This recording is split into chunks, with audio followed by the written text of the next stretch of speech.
Septia Yetri Oppani tampaknya masih mempertimbangkan perpisahannya dengan Putra Siregar dengan memberikan beberapa syarat rujuk.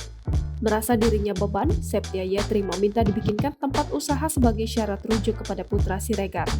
Syarat yang diajukan salah satunya dengan membukakan sebuah usaha, lantaran Septia Yetri mengaku nasibnya ke depan ia tak tahu.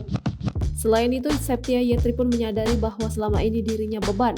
Meski nantinya rujuk dengan Putra Siregar, Septia tetap ingin punya penghasilan dari usaha miliknya sendiri.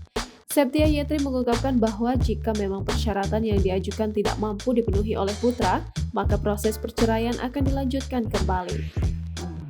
Septia Yetri Oppani bersedia untuk rujuk asalkan Putra Siregar mau penuhi sederet syarat yang ditetapkannya.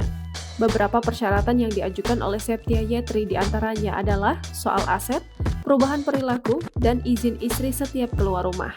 Menurut Putra Siregar, syarat-syarat yang diajukan Septia Yetri sebagian besar membahas mengenai aset. Selain membicarakan aset, Septia juga meminta Putra Siregar untuk mengubah sikapnya. Septia Yetri menginginkan jika ingin kembali hidup bersama, Putra tidak boleh melakukan kekerasan dalam rumah tangga hingga berselingkuh.